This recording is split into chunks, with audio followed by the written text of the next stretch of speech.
When you bring a project home like this one that has been able to touch so many lives in the Americas, it's a special, special feeling. We dreamed of perhaps bringing this project to the U.S., and we couldn't have chosen a better place than L.A.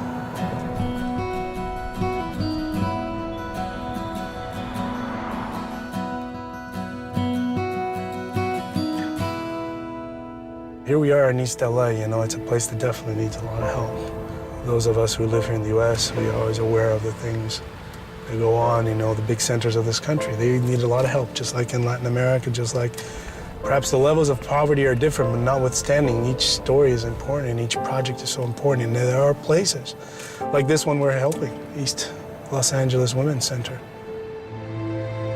The center has been here since 1976. It was founded by two Latina social workers who wanted to begin an agency that would provide bilingual hotline for rape survivors. Can you let me know if my client gets here? Okay, I'll be upstairs. I will. Okay. My name is Carolyn Maron. I work here as a domestic violence counselor. I started off as a volunteer here at the center in 1986, and I was encouraged to participate in the program because my mother became a volunteer before me. At the time, I wasn't interested because I thought, I don't know if I want to hear about those things, you know? And also, I didn't realize that maybe there was a door I didn't want to open. Well, I was just wondering, you know, that case that we had earlier this morning? If you're able to I remember one day I came into the office and they were watching a video, and it was about a child who had been molested. And everything kind of came back to me. I'm not a survivor of sexual assault, but I was molested as a child. I had to go to another room, and it kind of, you know, broke down, and another counselor came in and talked to me, and she let me know that it was going to be okay, that I needed to get help so that I could be able to help others. So my mother was right. I opened that door, and it opened other doors for me.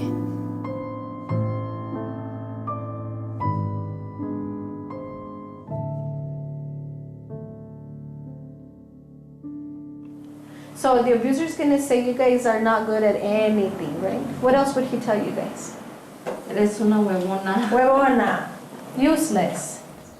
The main mission of this organization is to provide support and hope to women and families and men who have been traumatized either by sexual assault, domestic violence, or HIV. I was raped in 1994, on or about 1993, 1994. I didn't become human again until about 2001. I lost a lot of things. I never got married. I never had kids. I'm 50 years old now, and that upsets me that it took those things away from me, and I can't go back and reclaim that. Most of the women that come here, you know, they really want the help. They're looking for peace. They're looking for their identity again. Something's been taken away from them, and they have so much pain. A lot of times, you can feel their pain. You can never be the person that you were before. You may be able to reclaim small portions of your life, but you pretty much, your life is over as you once knew it.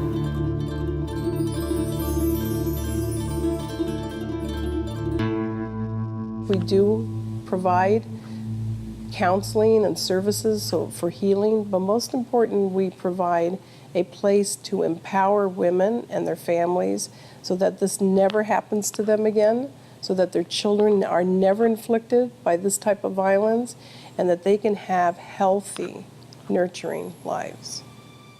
My boyfriend at the time, he got mixed up with some really bad people.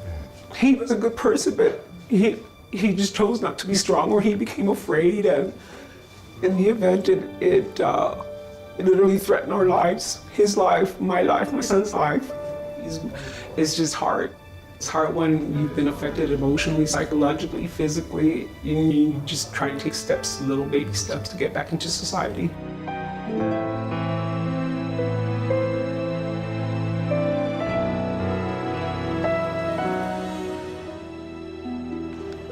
¿Qué tal? Buenos días, ¿cómo están? Mi nombre es Adriana Rodríguez, yo soy voluntaria de la comunidad, trayendo información a ustedes acerca de diferentes temas. La violencia doméstica es un tema bien importante porque cada día aumenta más en la comunidad latina. The issue here in the Latino community is many of these issues are kept silent. And so what we do is we really work with especially the women in the community to be able to feel safe and talk about the type of violence that they have endured without feeling threatened. Ustedes simplemente son maltratadas de lo que yo les estoy diciendo aquí, no nada más que las golpeen. Entonces ustedes van al departamento de policía más cerquita, van y le dicen quiero un oficial. Y que ustedes quieran hacer un reporte, nosotras, East LA Women's Centers, tenemos el recurso, tenemos línea de llamada 24 horas al día. East Los Angeles Women's Center, Andrea speaking. How may I help you? Has she done something in the past to hurt you? And as of when did this happen? Well, that's her opinion. You're going through it, not them. The challenges that we have are a lot due to the fact that a lot of them are from other countries and they're without documentation, so they fear and they feel intimidated because, of course, they're being downgraded for so long, they don't have a voice. Me fui acostumbrando. Te acostumbras y después te parece normal y entonces ya los gritos no te parecen ni insultos. Hasta te parece que si no te grita como que no te quiere o no te pone atención o no te está escuchando. When I first met my husband, he was great, hard worker, dedicated, but the drinking is what got to him, and that made him very, very violent. One evening he was really, really drunk. He beat me up, and then he was going to kill me and my children. So I had to leave. I was raised in domestic violence, alcohol involved, my father. The first time I came to the center was probably around 1990, first time, because I was involved in domestic violence myself. My husband would beat me up. I was with him for 11 years. Then we separated after 11 years, got remarried, and ended up again in a domestic violence situation. My mother still has that in her mentality that I should have stayed with my aggressor. I should have stayed with my husband because that's the father of your children, and you have to stick by your husband. And I don't feel that way. No es fácil ser víctima de violencia doméstica y salir adelante. No es fácil porque te quedan muchas preguntas, mucho resentimiento, te quedan muchos temores. Many times in families, unfortunately, even though they themselves experienced it, their children will also experience it, and their children experience it. So we want to break the cycle of abuse and violence. The most important part is the hope that people have to continue on with life and break the cycle of abuse.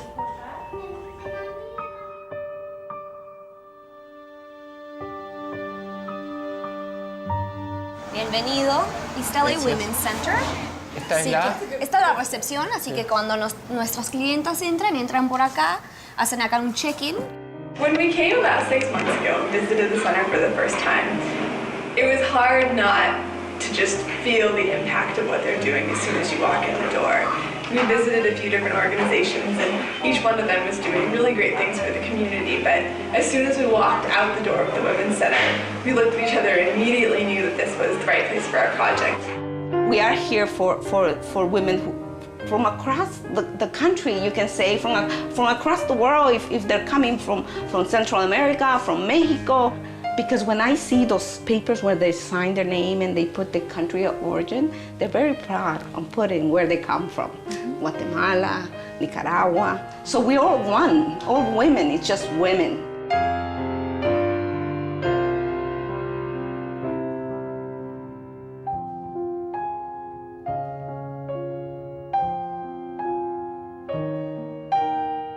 When the women come through the center, if it has a good feeling, the colors are healing, the mood of the staff is wonderful, everything tends to lean towards healing, and that's what this is about. La idea es, tipo en 15, 20 años, que esta casa sea un shelter, un albergue para mujeres sobrevivientes de violencia doméstica o abuso sexual, y podemos tener las oficinas en otro lugar. En otro lado. ¿Y es muy difícil de llegar a hacer eso o no? De tener una alberga. Necesitamos dinero. The funding is what is really causing the problem to me. It's not the behavior, it's how we don't have the access and the money to get them into the services.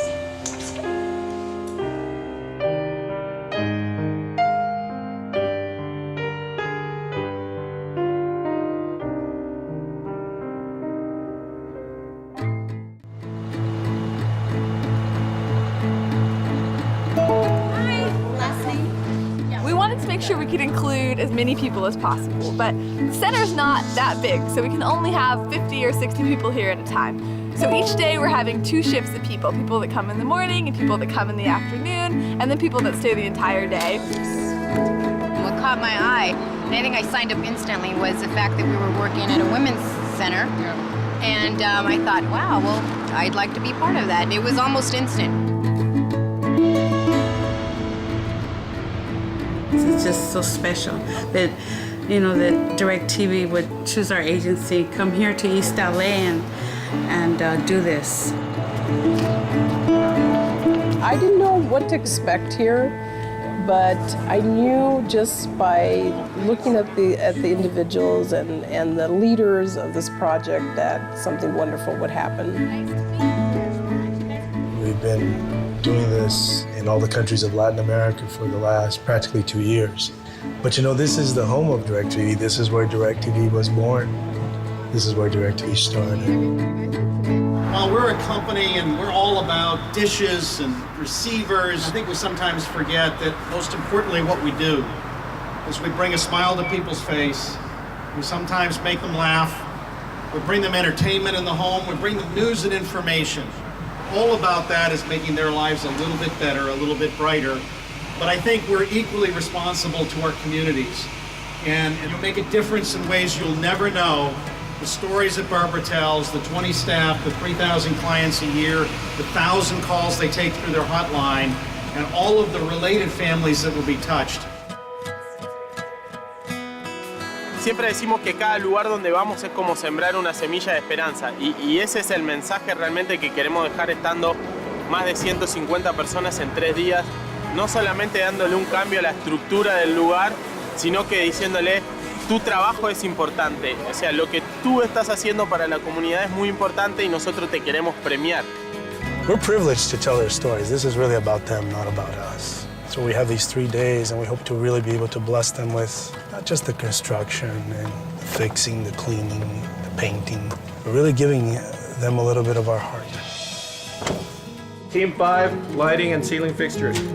On schedule. We will be doing everything from tearing out the carpet to repainting the walls, landscaping around the building, and cleaning out all the nooks and crannies so that they can have a really nice place to come back to next week. The work here is going to be challenging because, you know, it's a beautiful house, but I would agree. It's not replaceable. This home is a historical because it was owned one time by Rudolph Valentino, and it needed a lot of work, but we could not spend money on fixing up this facility and not putting it into services. I always used to see this great, huge house, but I never really knew what it was until I actually needed help.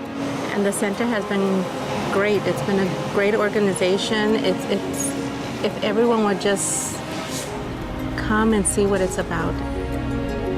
All the women that work here, they're here because they're dedicated. They're here because, yes, they need a job, but they really do the work because of their heart and for the community. They're part of the community, and I think that makes the difference. You know, when you come from the community, you understand the community. So when the ladies go out and talk about these issues, they connect.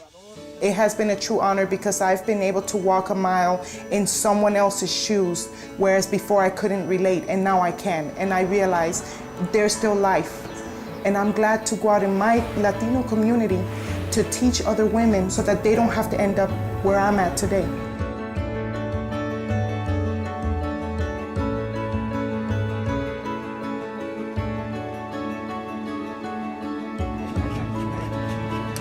Es muy gratificante poder ayudar a la gente que lo necesita. Nunca lo habíamos hecho de esta manera, pero me siento muy a gusto y más que mi esposa está conmigo ayudándome. Ella siempre ha querido ver cómo trabajo y de esta manera estamos los dos trabajando envueltos en este proyecto. Familiares de nosotros están enfermos de SIDA, entonces para nosotros esa parte nos tocó mucho. La verdad yo estoy feliz, a mí no me interesa ahorita el calor ni nada, o sea, yo estoy porque algún día yo necesité de este programa y por eso estoy aquí. Veo que todas las personas están trabajando como si fuera para ellos, veo que con mucho entusiasmo y pues yo ando ahí pensando que eso que estoy haciendo ahorita es un dinosaurio al cual le tengo que estar quitando todas esas escamitas porque sé que al final va a quedar algo muy bonito que es los portales de enfrente. What I'm seeing is an incredible teamwork. It's amazing to see how many people can actually fit through here, do their job, and make it work. Personally, I'm a manager for Costa Mesa. We have piecework here, broadcast, a little bit of everything here. Es una buena causa. Gracias. Hay que trabajar duro. A company like DIRECTV should allow their employees, which is the most important resource of our organization, to do what they feel passionate about. And that is the sense you get here, is people are really passionate about giving back to the community, which has done so much for us. That's why I think that's why we're all here, to give. And I think we're all going to take something back, and now we take it home to the family to share it with the kids. We had so many technicians and back office staff and supervisors and managers volunteer for the project that we actually couldn't include everyone, but we've got a great crew of people. So what we got today is stairs. So we got a pretty cool inside job. Estuvimos en otras situaciones con mucho calor, no tanto como esta, pero bueno, vale la pena el sacrificio. Hay mucha gente que está blanca y ahora se va a volver roja la casa y esta noche va a decir, estuve todo el día fuera de mi casa. It's really inspiring to see that even though it's really hot and everyone's tired and moving furniture and busy, that people are continuing to work so hard. No one's skipping a beat. And the second they finish their project, they want to know, what can I do next? We're trying our best, but I've never done this. ¿Cuándo haces esto en tu casa? Nunca. Si te vieran en tu casa que estás haciendo esto. Por eso no traje a mi esposa.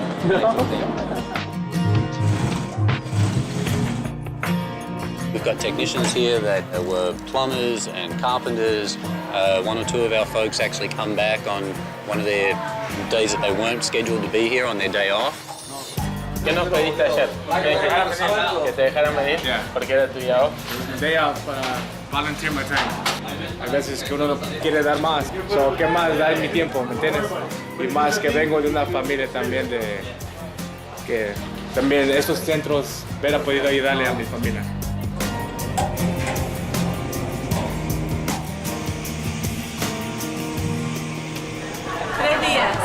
Los 3 días vino. How many things did you do? Everything, right? Everything. You too, 3 days. 3 days, los 3 días acá. I've never sweat this much in my life. Never sweat.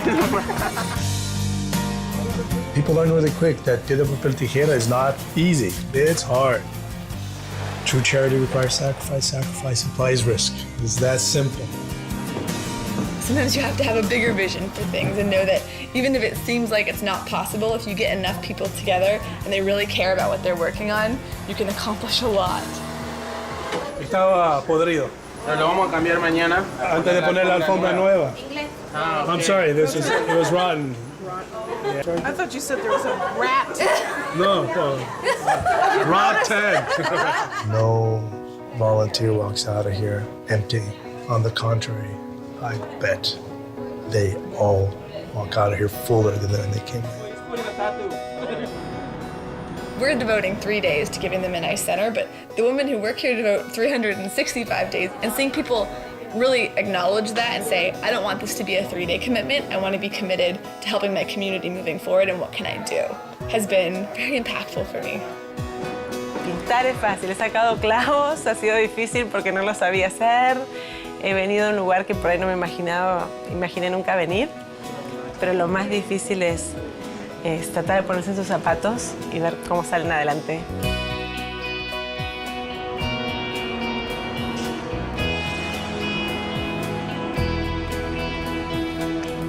For me, it's so exciting for our clients. I think about them first of all because I know when they come back to the center, they're going to see this change. It's going to make them feel good about themselves. It's one way of empowering them also, to make them feel important. This is a place where your silence is heard. And a lot of times when we speak to the women that they feel comfortable in coming, and now with so much beautiful restoration and comfort level that they feel that it's okay, they're able to speak.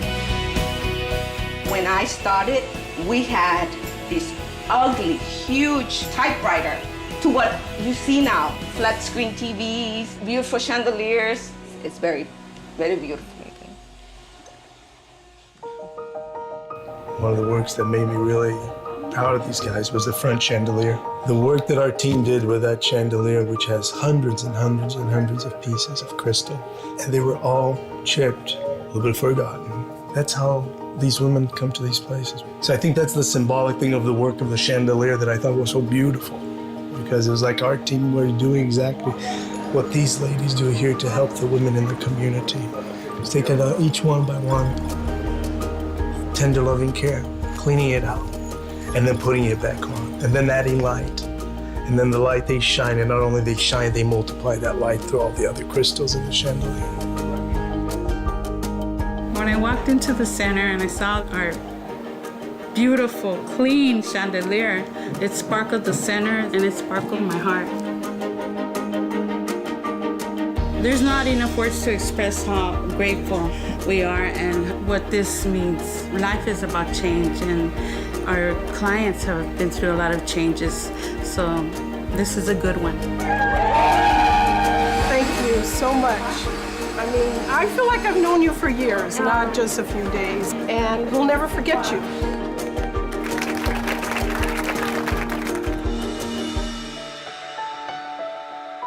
During this week, there are so many faces that will stay with me. Tears from men that I've never met before, amazing passion from individuals who've never heard of us before. I knew deep in their hearts and the core of them was what we do here, and that was the most important. I know that we can't save everyone, but we try.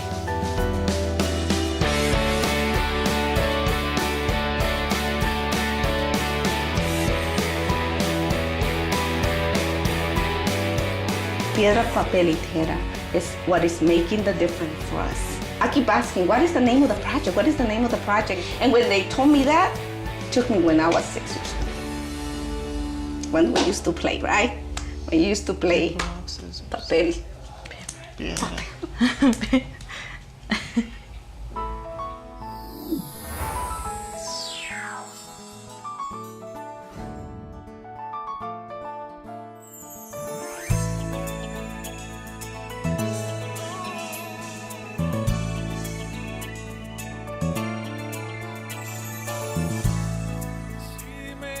Hasta el mar, sueño con barcos y navego, sueño que llego más allá. Con tan solo una ilusión, llegaré a tocar el cielo, tocaré tu corazón. Lo que quiera lograré, sea donde quiero